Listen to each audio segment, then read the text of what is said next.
Some unexpected pizza deliveries are raising security concerns on Capitol Hill. Police view these deliveries as part of a serious threat. Wait, what? Pizzas are a threat?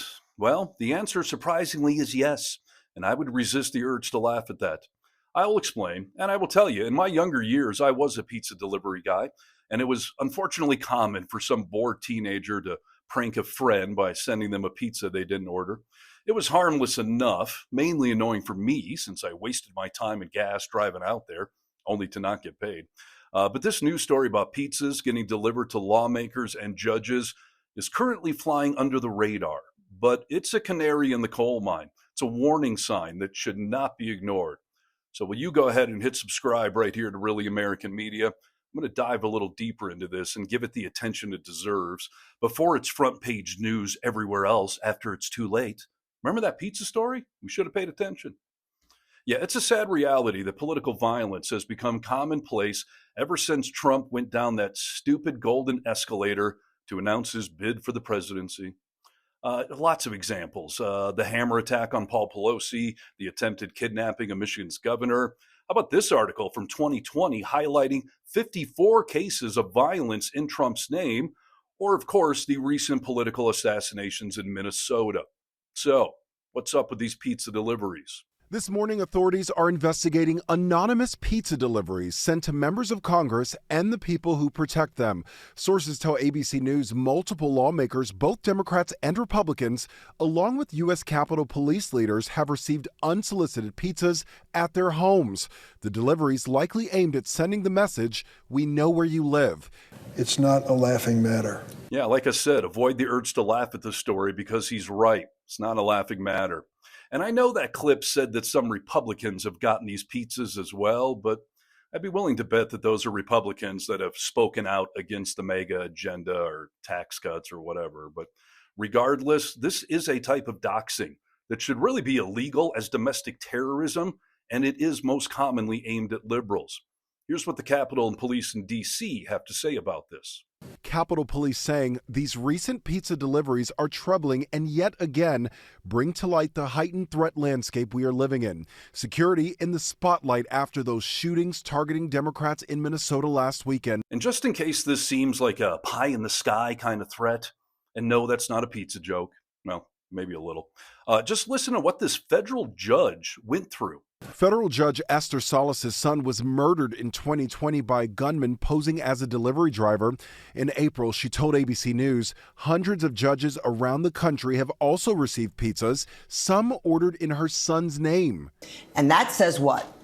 I know where you live. Mm-hmm. My son is now being used to really send threats to judges. Capitol Police now working with state and federal partners to track down who's behind the deliveries as lawmakers demand tighter security. And just today, Jasmine Crockett, a congresswoman from Texas and a rising star in the Democratic Party, she was on The View and had these ominous words to share.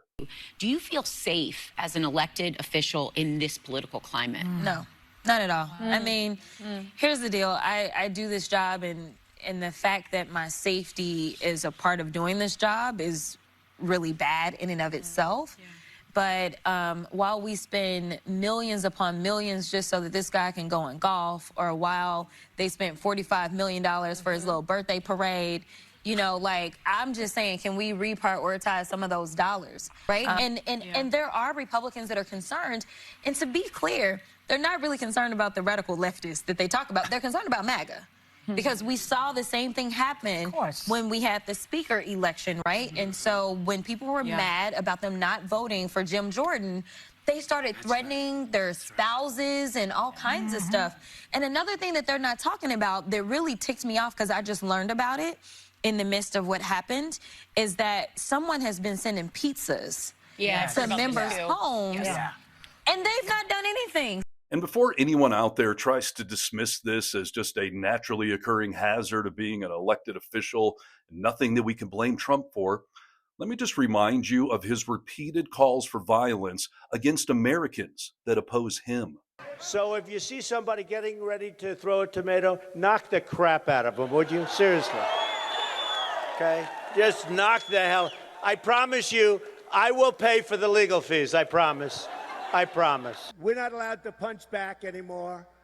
I love the old days. You know what they used to do to guys like that when they were in a place like this? They'd be carried out on a stretcher, folks. Like to punch him in the face, I'll tell you. All right, yeah, get him out. Try not to hurt him. If you do, I'll defend you in court. Don't worry about it. And in more recent times, Trump has sent the message that violence committed in his name will earn you a get-out-of-jail-free card. So this is January 6th. These are the hostages. Approximately 1,500 for a pardon. And even just last week, Trump posted this on social media, declaring this about the protesters in LA, quote, "If they spit, we will hit. And I promise you, they will be hit harder than they have ever been hit before." End stupid quote. So if the leader of your movement is calling for violence against the left, and if he's promising everything from paying your legal bills to just giving you a pardon for committing violence in his name, is it any surprise that pizzas are being used to send the chilling warning that we know where you live? Sounds like a mob movie, but this is life in Trump's America. One where you have to be afraid to open the door to the pizza guy or someone dressed as a cop, as we just saw in the Minnesota political assassinations.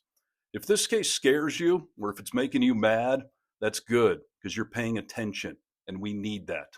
So help us spread the word that this cannot be tolerated, and that every member of the House and the Senate, plus every federal judge, should have 24/7 security. And don't even try to tell me we don't have the money to pay for that. Please comment below and get vocal. From the Vocal Minority with Nick and Steve podcast, I'm Steve Harness for Really American Media.